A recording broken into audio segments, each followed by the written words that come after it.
All right. So I was playing around with this, and I think I found something that doesn't necessarily fix the issue, but it kind of resolves the problem where you're trying to do a beam clash, right? Um, so check this out. Let me just start the match and show you exactly what happens.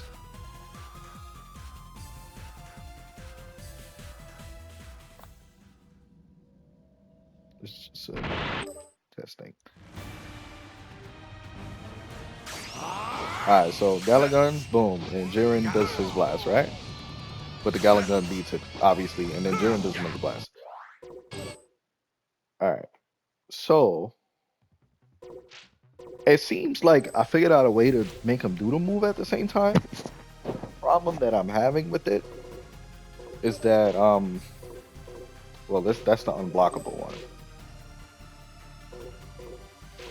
This is what I don't understand that I can't figure out for nothing.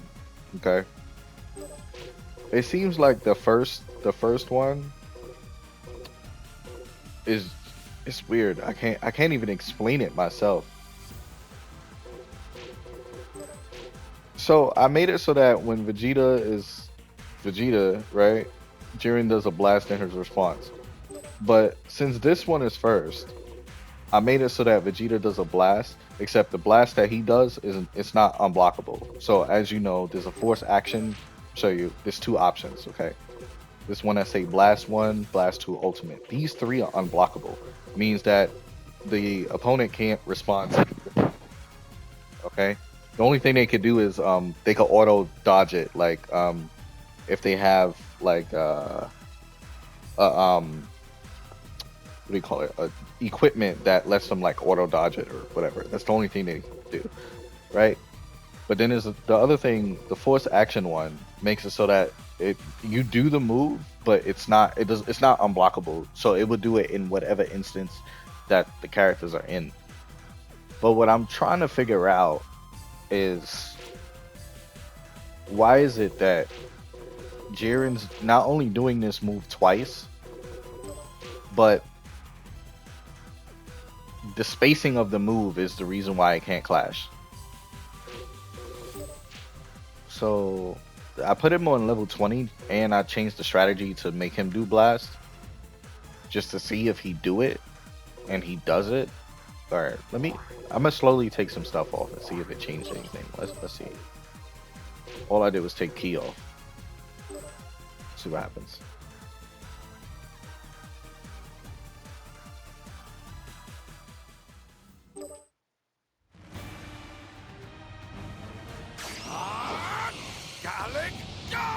So he doesn't do it at all. But then he does the unblockable one. Hmm, interesting.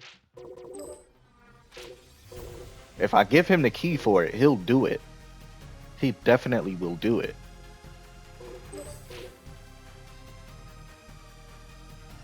But okay, all right, hold on. So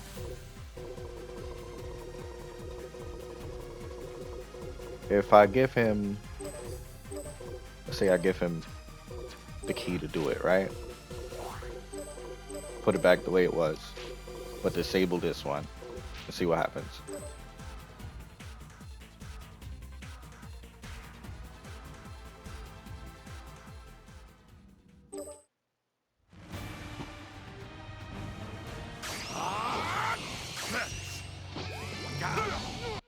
Okay, he still does it, but again, it's just spaced out, so it doesn't work. I need, let me see. But see, this is also a problem because if I wanted it to work with Vegeta and Jiren, then it wouldn't work. But let's say I change this to, let's say two Vegetas, since just because they have the exact same move. Two Galagons. It's this Vegeta. Two Galagons. Let's see what happens.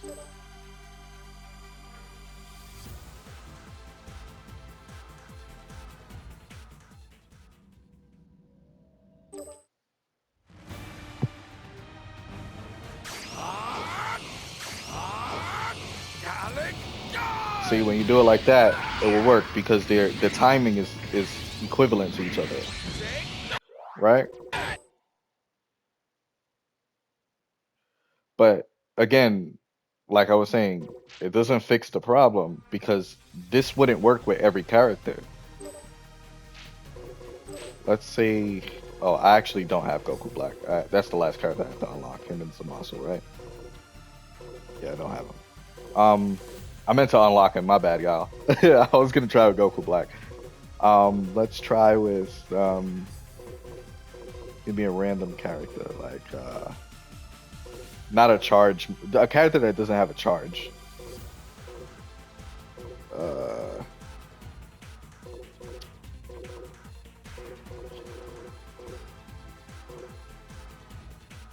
I don't know. I think he has the same move.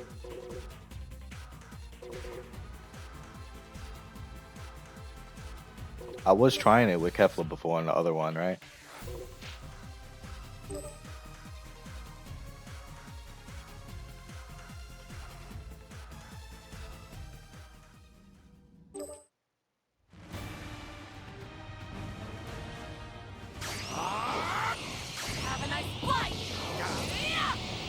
So that works. It's just I don't know.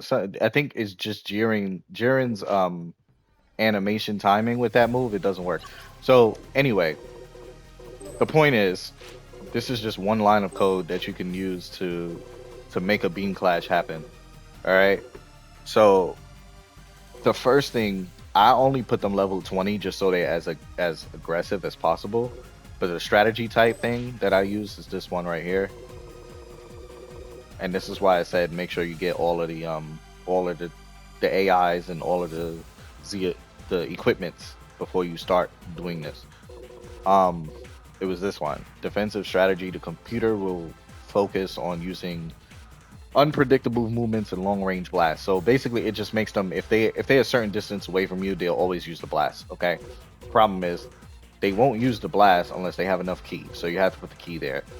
Now as long as this part happens before you do the blast, then the AI will do it. There's two problems with this though. The first problem is that they have to be a certain distance away. So if you're trying to do this like randomly, like let's say you don't have a cutscene in the match, because as you know, every time you do a cutscene, it will reset where you start at. So like your starting position would be like, you know, as if you started the entire match over. So if you had it to where like, I'll give you an example right now. Watch this. I'll put it as optional so I can do it anywhere, right? Let's see if it works. I promise you it probably won't work, but we're gonna try it anyway.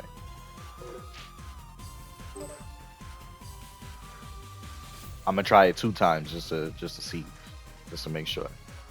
But when this match starts, if I had to guess, well, he's not gonna actually do anything just because he's gonna fight regular, just because he doesn't have the ki yet.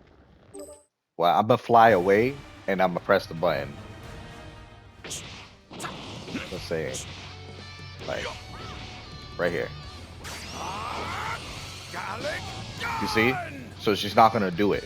That's what I was saying. That was the issue. I'll do retry again.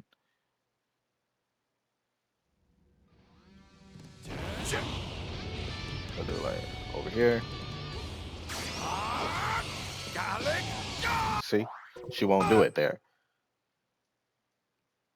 That's the problem. That's the first problem. Okay, so you can't have it just activate randomly in the match. It has to be from that start distance. If it's not from that start distance, it's not going to activate. Okay. The other problem, like I was mentioning before, is the timing of the moves.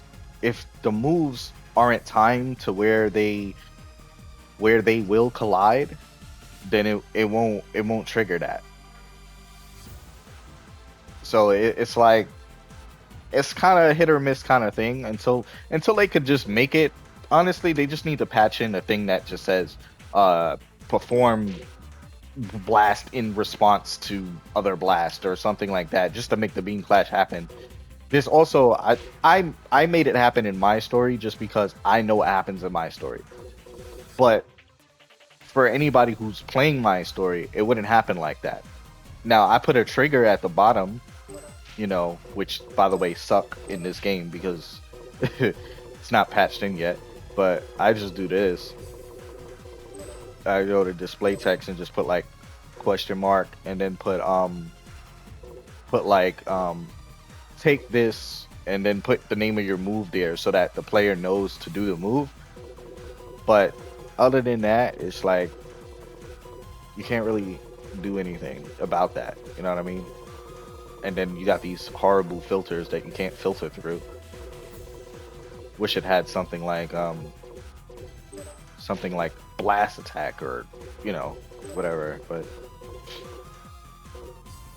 that's what I do. That's just me personally. I just take this and then I'll find like a move like something simple like let's say wild move. Take this wild move and then you know it's like do a move in response. But that's the only way I found a way around it. And I think my guys that were in the comments they was telling me about this other video that Doyotaro had where he was playing somebody's saga and it happened with Gohan and Goku Black. And I was like, I was looking at it because I'm very good at examining code, but it didn't happen the way, like, it didn't happen as simple as you think it would happen because the Goku Black version of the Kamehameha only happened in response because Goku Black decided to do the move. So I kind of like just made the AI kind of force them to do it, and they do it, but it will only be this will only happen at the start of the round or after a cutscene. Any cutscene. I don't know, just put random whatever. So if it was like this, if this was first, and then you had these exact triggers after this trigger event, then it would happen. It would happen 100% of the time. But yeah, if you want to try it this way, you could try it this way. It may work better for you. I suggest giving it a shot and see if that fixes your issue.